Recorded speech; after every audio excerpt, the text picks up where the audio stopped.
Okay, so many of you have been following this series, multi-species fly fishing, and you're wondering, is it possible to fly fish with spinning gear? And the answer is a resounding yes. The fly rod, the fly line, all that is nothing more than a delivery system. Fly fishing is not about any particular way of doing things. That's the problem that I find with most people who think about fly fishing. Here's how I approach spinning gear. First of all, I get two rigs. The first rig is the simplest you can get. Put a piece of split shot lead at the bottom, come up about 18 inches and tie a dropper knot or a palmer knot and put on your fly. This is one of those little flies that I tied with the little feather going around. You can tip that with a bait if you want. You don't have to. You can put any fly you want there. Woolly bugger, royal nymph, anything, or royal wolf, nymphs, anything. Right? That's the easiest way to do. And you can cast that out and you can fish off the bottom that way.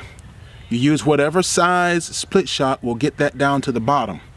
Right? What you do is tie a stopper knot, a double overhand knot at the bottom, and put your split shot just above that stopper knot so it won't move off the end. And if it does get caught in the rocks or something, it'll pull off and you just put another split shot on. This is the simplest, most effective rig I have ever used on my waters. I still use versions of this rig today that you've seen me use. The only difference is I almost always put two hooks on it instead of one, but you can also, if you want, put the split shot up here and then tie the knot down here, but you'll get hung up a lot more that way if you ask me. That's why I don't really use that way of doing it. Now once I want to get up off the bottom, what I'll do is switch to a rig like this with one of my slip floats, right? Or my bobbers, or whatever you want to call it. I don't care what you call it. Again, it's just another delivery system. It's all it is to me. You put your hook on first with your fly on, and if all you want to fish is the fly, you can do so. And then just above that, 2 or 3 inches, just like on a cane pole, you put a split shot. And then above that, put whatever bobber or float or cork, is what we call them, you want to use. Okay, now my corks are slip corks, which means they slip up and down the line, right? And there's a swivel there, and it has a bead on it with that little stopper knot. So let's say I wanted to fish, 3 foot deep, or let's say I want to fish 1 foot deep. That's about a foot or so. I literally set that about 1 foot above the split shot, okay, or 1 foot above the hook. And when I cast that out, plop, okay, plop, it'll hit the water like that. That split shot there, and sometimes the hook will tangle, but that split shot there will pull that down towards the bottom. All right, it'll hit there, and that'll stand straight up there on its tail. All right, I have plenty of videos like this on my website and here on the YouTube channel like that. I'll try to remember to put a link or something. Just remind me if I forget. If I want to fish 15 foot deep, you set that bobber there 15 foot deep, and this will reel up through the guides and the hook in the line. And then when you wind that in, you won't have but that much standing out from the rod.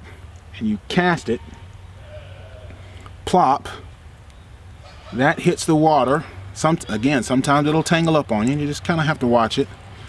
But how's that any different from any other fishing line you've ever used? And when that hits the water, it'll hit the water like that, plop.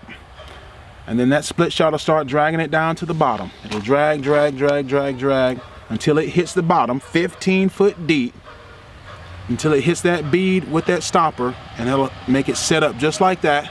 And you'll be fishing 15 foot deep. Okay, it's just a delivery system. The fact that I have a fly on the end of it makes no difference. That's what I'm trying to change people's opinion about when it comes to fly fishing. People having their idea that fly fishing is river runs through it.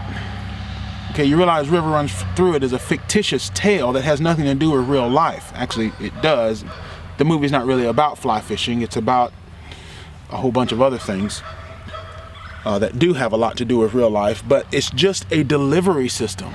The number one thing you have to think about your fishing is, what does this look like to the fish?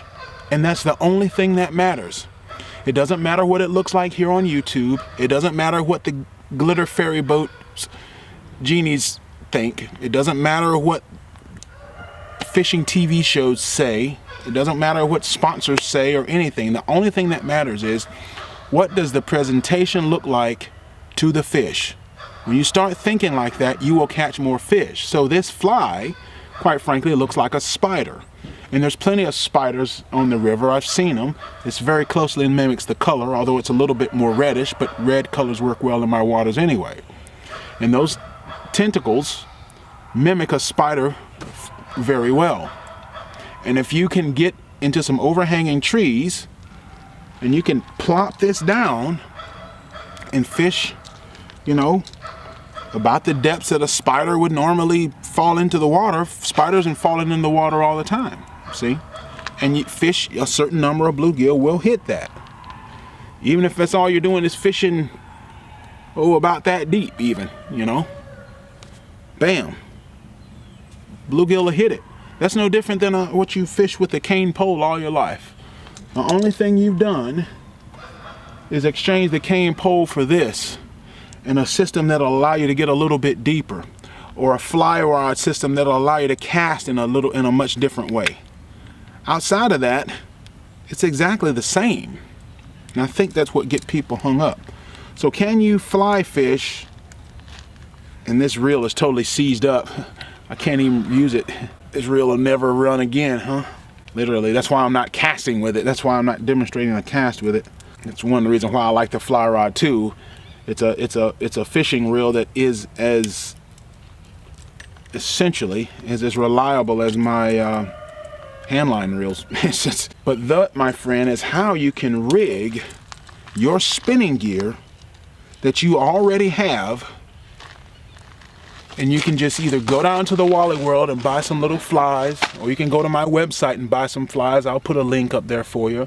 Or you can buy a cheap vise and start tying them yourself. I have some fly tying materials that you can buy.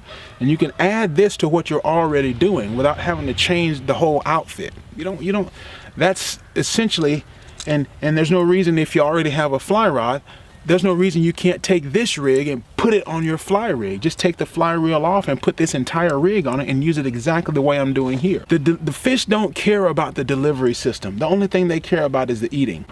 Oh, come on. Trying to get the thumbnail shot here. Probably gonna have to get the 50mm lens, but that's what I have to say about that.